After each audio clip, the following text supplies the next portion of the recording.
আসসালামু আলাইকুম ওয়া রাহমাতুল্লাহি ওয়া বারাকাতুহু। আমি হাবিবুল্লাহ, আপনারা দেখছেন জিনের চিকিৎসা মিডিয়া। সম্মানিত ভাই ও বোনেরা, আমি গত 2-3 দিন আগে একটা ভিডিও ছাড়ছি। ভিডিওর শিরোনামটা এরকম দিছি যে এর নাম কপিরাজি। এই ভিডিওর মাঝখানে আমি বলছি গুপ্তধন যেগুলো বলা হয় মাটির নিচ থেকে বাহির করবে, অমুকে অমুক বাহির করে দিব, টাকা দেন, পয়সা দেন, অথবা গুপ্তধন বলতে এগুলো সবই ধোঁকাবাজি, এরকম আমি একটা কথা বলছিলাম। কথা বলার পর অনেকে এই কথাটার প্রতিবাদ করছে। অনেকে বলছে যে হুজুর, আমি স্বপ্নে এরকম দেখছি যে আমার বাড়ির নিচে গুপ্তধন আছে, স্বর্ণের কলসি, ড্যাশকা পাতিল এরকম দেখাচ্ছে আমাকে। এবং এরকম ভাই আছে যে বলতেছে যে আমি একাধিক ভান আমি দেখছি, আমার কানে কানে বলে দিয়ে গেছে যে আমার ঘরে এরকম আছে। একটা রুগী তো এরকমই আসছে। রুগীটাকে আমরা রুকিয়া করার পর প্রায় অনেকদিন যাবৎ রুগী হয়েছে, প্রায় 12-13 বছরের উপর, 14 বছরের উপরে রুগীর এই সমস্যা। কোনো সময় এই রুগীটার উপর জিন হাজির হয়, কোনো সময় হাজির হয় না, এরকম পর্যায়ে যায়। আমরা রুকিয়া করার পর জিনগুলোকে হাজির করার পর তাদেরকে যে সঙ্গে প্রচুর পরিমাণে শাস্তি দিলাম। শাস্তি দেওয়ার পর জিনগুলো আমাদেরকে বললো যে একে আমরা ছেড়ে যাব না। আমরা বললাম কেন? তিনি বলতেছে তাকে আমরা একটা জিনিস দিতে চাচ্ছি, তিনি নিতে চাচ্ছে না। আমরা সবই তো মিথ্যা কথা এগুলো। তিনি বললেন মিথ্যা কথা না, ওনার বাবাকে জিজ্ঞেস করেন, যে রুগীটা ওনার বাপকে জিজ্ঞেস করেন, ওনার সাথেই ছিল।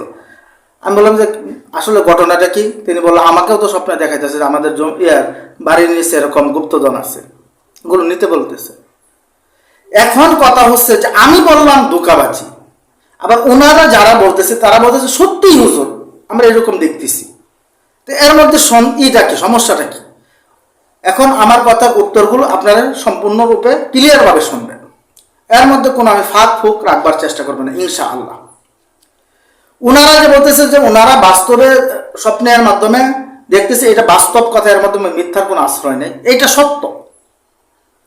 ওই যে রুগীকে দিতে চাচ্ছে, নিতে চাচ্ছে না, জিনগুলো বলতেছে এইটাও সম্পূর্ণ সত্য, গুপ্তধনের কথা। আবার আমি যে বলছি সম্পূর্ণ ধোঁকাবাজি, এইটাও সত্য, এর মধ্যে কোনো সন্দেহ নেই। এখন আপনাদের মাথার মধ্যে লাগবে যে হুজুর ওদেরটাও সত্য আপনারটাও সত্য, তাহলে বাস্তব এটার মধ্যে কোনটাই বাস্তবতা কোনটা? ভাই কথাগুলো খেয়াল করে শুনবেন। জিনগুলো বলে যারা ভাগ্যবান তাদেরকে আমরা এই স্বপ্নগুলো দেখাই থাকি। ভাগ্যবান কারা? ভাই আমি একটা মাছ মারতে গেলাম একটা পুকুরে, আমি যদি একটা মাছ পাই আমি ভাগ্যবান। হতভাগা কেনা মাছ, আমার তো খুশি লাগতেছে, আমি একটা কুচ দিয়ে অথবা যে কোনোভাবে একটা মাছ ধরলাম, আমার মনে খুব আনন্দ। হতভাগা হচ্ছে মাছটা তো নিজে মারা যাচ্ছে। জিনদের কাছে তো ভাগ্যবান ওই লোকটাই যাদের কাছে তারা আসতে পারতেছে, ক্ষতি করতে পারতেছে, শারীরিক মেলামেশা করতে পারতেছে। এটা তো জিনের ভাবতেছে যে আইরে ভাগ্যবান। হতভাগা তো ওই লোকটাই যেই লোকটার কাছে এই জিনগুলো আসে, চিকিৎসা করতে করতে টাকা পয়সা তো যায়, অনেকে আছে যে সংসারটাও নষ্ট হয়ে যায়, জীবনটাও নষ্ট হয়ে যায়। এটা হচ্ছে যে 1 নম্বর কথা। 2 নম্বর কথা হচ্ছে যে হুজুর আমার তো জিনে ধরে নাই, আমি যে বারবার স্বপ্নে দেখতেছি।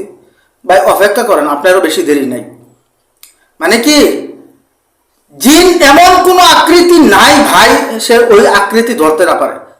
সে স্বর্ণের কলসিও হইতে পারে, সে স্বর্ণের চেনও হইতে পারে, নাক ফুলও হতে পারে, কানের দুলও হতে পারে, বিভিন্ন রকমের টাকা পয়সা হয়ে আকৃতি ধরতে পারে।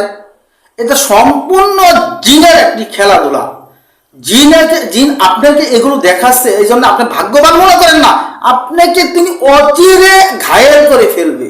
আপনার আশেপাশে তিনি আপনাকে টার্গেটে রাখছে, বিভিন্ন রূপ প্ররূপ দেখাই আপনাকে এমন ভাবে ঘায়েল করবে যে আপনি নিজে কল্পনাও করতে পারবেন না।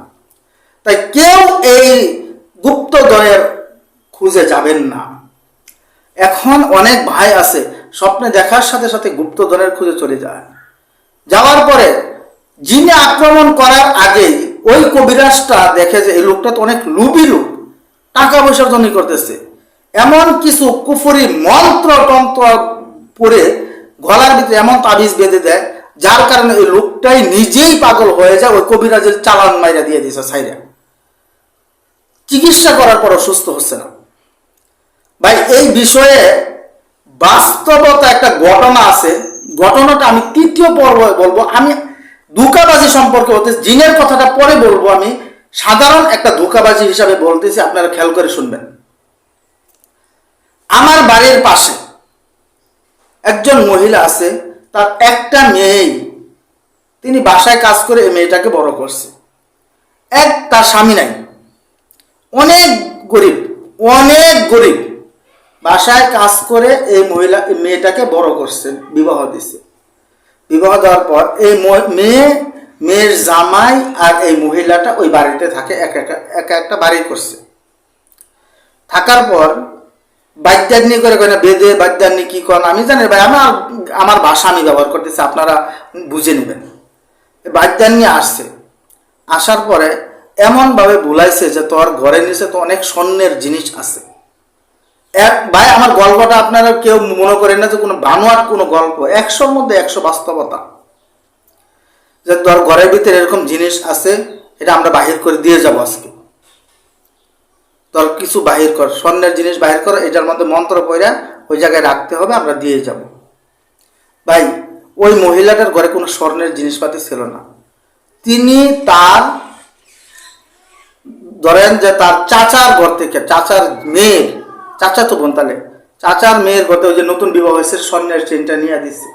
তাড়াতাড়ি করেছে, কাউকে বলা যাবে না, কাউকে বলা যাবে না, বললে তাদের ক্ষতি হবে। নিয়ে দেওয়ার পর মাটির একটা কলসিতে স্বর্ণের চেন রাখিয়া, মাটির কলসিটা লাল কাপড় দিয়ে বাঁধিয়া উগার তলে ঢুইকিয়া, উগার মানে কি যেটার উপরে ধানমান রাখে, ঢুইকিয়া কতক্ষণ মন্ত্র টন্ত্র পইরা বলছে যে তুই দেখ অনেক সময় হয়েছে, হয়েছে, এটা মাগরিবের পরে তুই পায়ে যাবি। এই দেখছে মহিলা কলসির ভিতরে রাখছে, কলসিটা সুন্দর করে ডাইকে দিচ্ছে, কাপড় দিয়া সামনে সবকিছু হচ্ছে। তো বসে থাক, পাক পবিত্র হইয়া এক ধ্যানে, কাউকে কিছু বলবি না, দেখবি তুই পায়ে যাবি। ভাই বাদ্যানি তো চলে গেছে, মাগরিবের পরে এই কলসিটা খুলে দেখে এর মধ্যে স্বর্ণের চেনটাও নাই, স্বর্ণের চেনটাই নাই। এই চেনটার দাম 35-40 হাজার টাকা।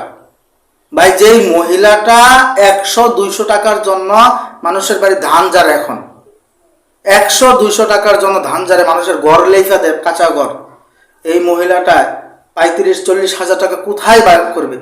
এরকম ধোঁকায় পড়ে যাবেন আপনারা ভাই। এটা হচ্ছে মানুষের ধোঁকা, কবিরাজদের ধোঁকা। মাথার ভিতরে একটু ভাই কিছু খাটাবেন, যে কেন আপনাকে আমি স্বর্ণ বাহির করে আমি আপনাকে দিব, আমি নিব না কেন? আমি তো টাকার জন্য সবকিছু করতেছি, কবিরাজিটা তো টাকার জন্য করতেছি, তো কেন আপনাকে আমি দিব?